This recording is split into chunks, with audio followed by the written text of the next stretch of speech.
Welcome to Mission Imperfect, the podcast about navigating the twists and turns of life and embracing the imperfections of the journey.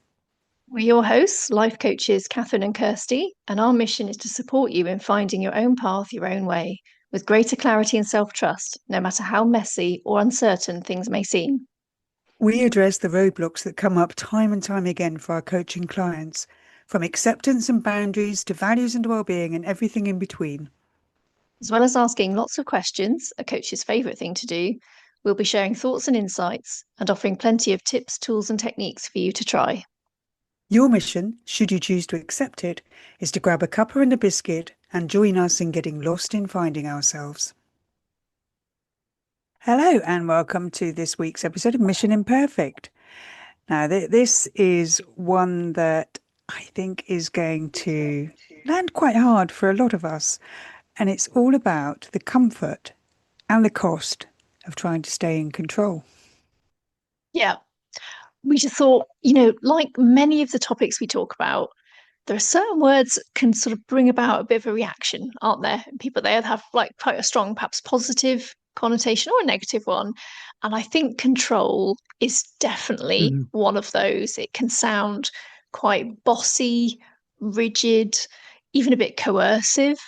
And if you think Yeah. about some of the terms we associate with that word, we say things like control freak, don't we? And we don't mean that in a good way. And yet we also talk about things like being out of control, which is also not good. So no wonder Yes, it's a bit of a minefield. it's a bit of a lose-lose situation, is it? I mean, nobody wants to be Yes. thought of as controlling, Yes. but nobody really wants to be thought of as losing control. Yes, So, exactly. So you need to find the yeah. perfect amount of control in the middle and maintain it, which we're going to discuss being rather tricky, but we're going to try and take a more balanced view of control and still touch on why we can really wrestle with it because control is often a desire for safety, and that's Mm. something that humans like. And it's a way to try and manage uncertainty. And we don't like that. So you can see why it sort of strikes this balance in there. That's what we think it's going to do. Yeah. And, in the current climate, when things feel very uncertain, there's lots we can't predict, there's lots we can't rely on. And so we have a desire to control, and it can ramp up in response to all that uncertainty, if that makes sense. Yes, absolutely. I mean, as you say, when there's so much going on that just seems crazy, and you feel you've got no kind of, I mean, let's use the word influence even. Not necessarily control. You've got no kind of influence on what's going on. But so you can't control that, but you can control, for instance, how tidy your house is.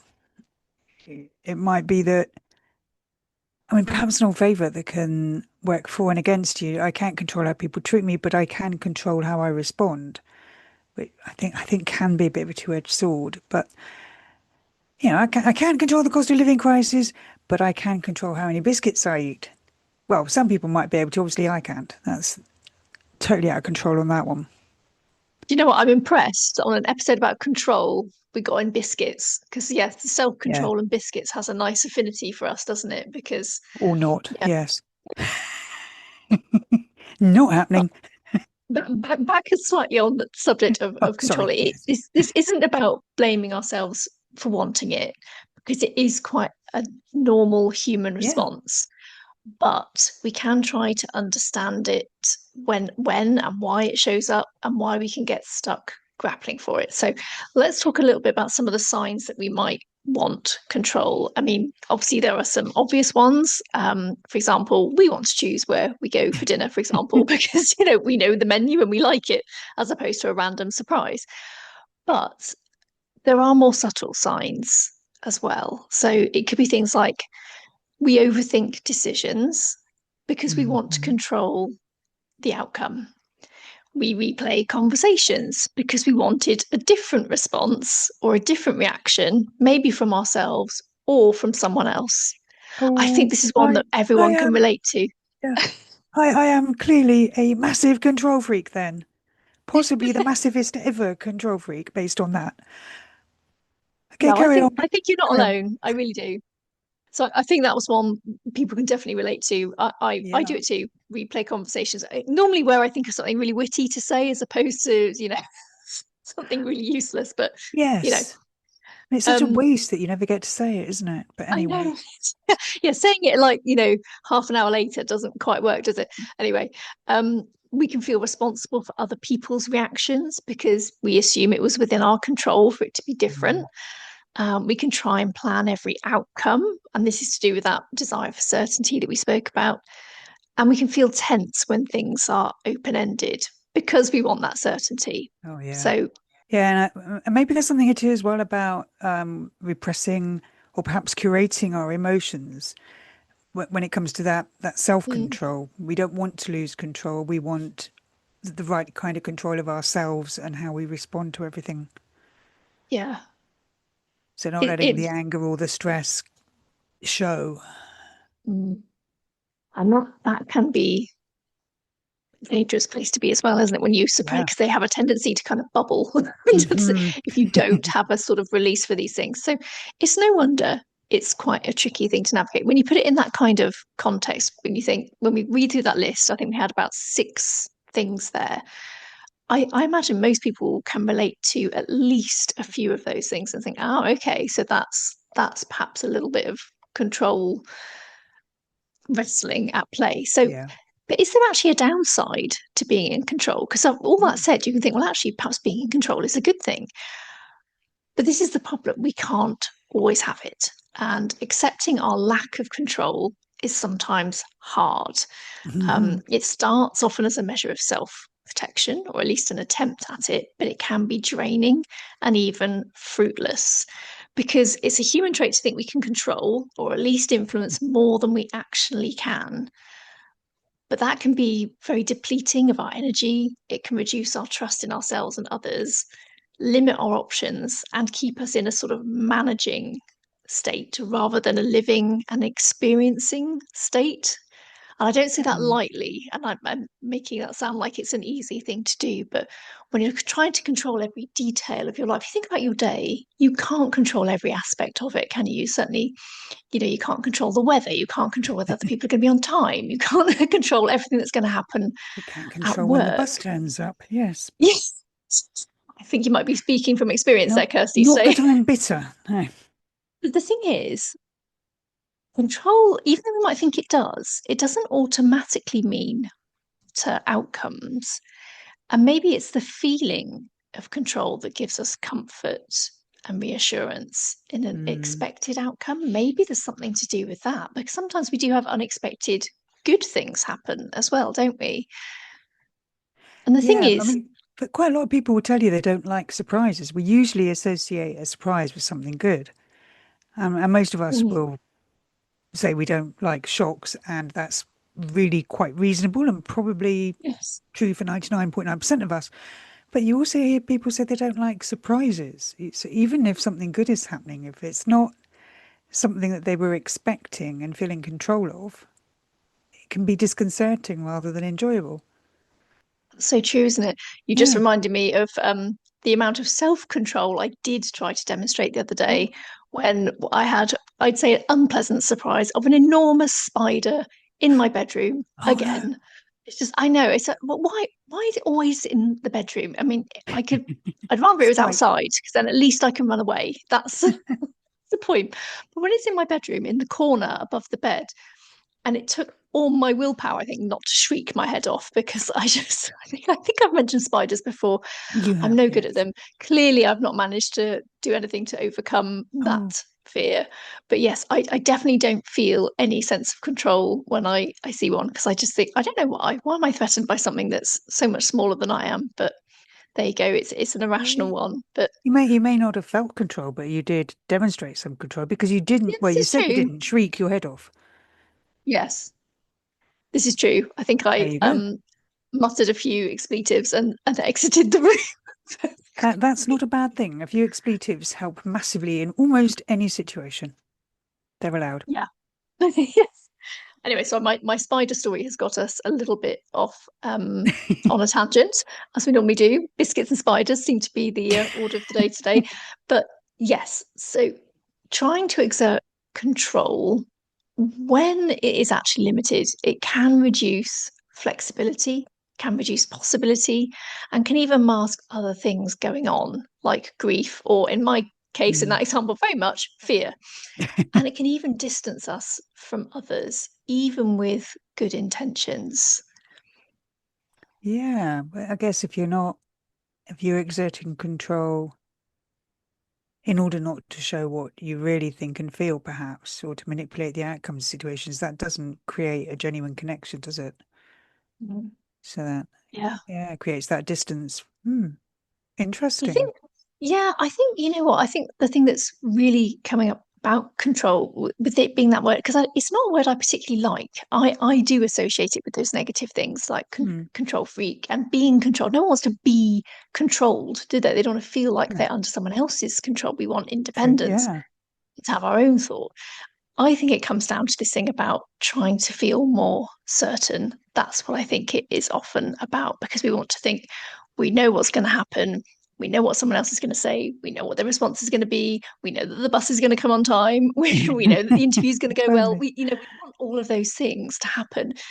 And we just have to accept that we don't have that. And I think that's really at the root of this kind of Hmm. grappling for control. And it gets really complicated, of course, when it involves other people, doesn't it? Because really, that's not within our scope of control. No, and that's where you risk becoming controlling, isn't it? Yeah, exactly. I mean, So most even most when you people have who are described perhaps, as controlling, it's usually more to do with other people and how they are around other people than yeah, it is to do with situations, isn't it? And it's things. really hard to avoid it altogether if you think about it. So certainly as a parent, for example, you know, I to a degree, you could say I control the amount of TV my daughter watches because I'm sure she would love to just watch it non-stop, including when she goes to be going to bed and, you know, when we're eating and things like that. So I suppose you do exert some control as a parent, but it's at what point you decide to sort of draw the line and let them make their own choices and have that independence versus what you think is probably better for them. And you probably are right. This is what I mean about the good intentions part. Yeah. And it is hard, isn't it? Because with certain things as a parent, you definitely do want to draw boundaries on and be quite firm about. Maybe control is the wrong word in those situations. But if you allow it to be different in one situation, it becomes tricky to not excuse it in others, doesn't it? Yeah. Oh, lots of Yeah. grey areas coming up. I know. And I think I'm not sure we're really unpicking this one. Maybe this is the We're first making episode it ever where worse. we're yes, we're so we've chosen But a topic. We thought we had some ideas, but we've actually decided it's even worse than we thought, and we don't have any I, tips for you. I tell you what, Catherine, we are out of control. Yes, When there it we go. We're comes to out of control of control, this we episode. are out of control. But actually, you know what? Maybe there is something a little bit liberating, certain opportunity with allowing things to be out of control, maybe even allowing perhaps yourself to be out of control sometimes in some ways, because the harder we try and maintain that grip on control or any pretense at control, the more it stops us recognizing that actually maybe we can deal with whatever happens. Yeah, I mean, we have so yeah, far, you know, your track record so far in life is 100% for dealing with whatever has happened. yeah, So, what if you trust yourself to do that? What if you don't need the certainty? You can yeah. let go of control a little. That's so true. Because of course, everything in your life to date you've not had total control over, even if we haven't really thought about it that way or um, deliberated it very much. So but it's one of those things when it comes to your attention, you start to think, what is my relationship like with control? Am I near that Mm. control freak end of the spectrum? Or am I more, I don't even know if they are opposite end of the spectrum, if I'm honest, the out of control. Anyway, they were just two terms that really came to mind thinking about Yeah, the word control and how we can view it so negatively. I don't think there are many really, really positive associations with control. And, being controlled in certain circumstances, yes, I suppose so. Sometimes controlling the emotions or taking control in a difficult situation, that could be a good that's true. example. Yeah. Um, I think self-control is often seen as positive, not necessarily always rightly so. mm, And as you say, that being able to take control in a stressful situation is seen as a positive. yeah, I think we're talking a little bit really about people that might be feeling a bit anxious because they're trying to control too much in their lives and we Yeah. can't. So if we talk a little bit about reducing our grip on control, I think the place Hmm. to start is most likely to understand that we can't control everything. It's in fact far from it. And actually, nor should we. I mean, look what happens with the people who want to have absolute control over everything. It's not a good look, is it? Let's be It honest. rarely ends well. Yeah. Yeah, And I mean, it might sound like we're stating the bleeding obvious to quote Fawlty Towers there, but it's it's that conscious awareness thing that we talk about a lot. Yes, as soon as somebody says, yes, but we can't control everything. Well, yeah, obviously. But very often we lose sight of that. We're so yeah, busy trying to manage everything to help it turn out how we want it to or how we think it should that we forget that we can't do it for everything. exactly. And actually, maybe that can be a relief rather than a frustration. I think that's another Yeah. way of looking at it because it's not all down to you. You know, it's not everything within your control. Hmm. Really good example, for example, is when you apply for a job. um, you see the advert, you decide that you're going to try. That's within your control, your ability to put forward the best application that you possibly can. But you have no control over who else is going to apply. You don't control the criteria that they're going to use to shortlist. You don't control when the interview is going to be, where it's going to be. There's so much of that that's out of your control. There was actually only a small part in your control, which was to decide to apply in the first place. And then you have to let go of control and see what's going to happen. Easier said Yep, than done. absolutely. But yeah, there's only so much we can control, and reminding ourselves of that can be incredibly useful. Yeah, definitely. So there is actually quite a helpful way of understanding what's actually within our control and helpfully what isn't. We're going to go through that in next week's bite size tools, tips, and techniques episode on this subject. It's called the spheres of control, but we'll talk a little bit more about that next week. I think it's just another helpful visual example to really help put a bit of perspective over what's within your control. So that example of the job interview is a good one where you think, actually, in that whole process, the part that was in my control was actually quite small. It's not as large as people sometimes think that it is. But we'll end this week, as we always do, with a question. Perhaps, is there something you are trying to control in your life in order to feel safe that perhaps you can't? And then totally in brackets, because there might be a small amount of control you can have or a bit of influence, but maybe not totally.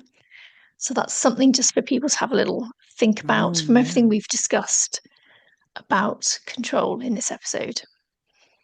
I think that's an interesting question to keep asking yourself when you are. It's often when you're feeling most out of control that you are most trying to be in control, isn't it? Mm, So there's yes. times that you are struggling most to feel because you don't feel in control. Asking yourself that question, is there something you were trying to control in order to feel safe that perhaps you can't? It could be quite enlightening. Yeah. Yeah. It's like Ooh, hitting that pause button just for a moment, thinking, is this really my control? You know, is this my responsibility and my control to have here, or is it not? And actually, quite often, I think people might realize it's not. yeah, And hopefully, that might be a little bit of a relief rather than frustration. Sometimes it might be a bit of definitely. both, if we're honest. Probably, but if there's a chance of a bit of relief, that's a great thing. Yes, indeed. Indeed. So, on that note, we will see you again very soon for that bite sized episode where we'll take you through the spheres of control. But until then, we will see you soon. Thank you for listening to this week's episode of Mission Imperfect. We'd love to hear your thoughts on any of our episodes, especially if you've had a light bulb moment in answering one of the questions, have benefited from one of the tips, or have a suggestion for an episode topic. And if these conversations have made you curious about how coaching could help you, Please don't hesitate to get in touch with one or both of us to find out more about what we offer. Until next time, keep being imperfectly you. No one does it better.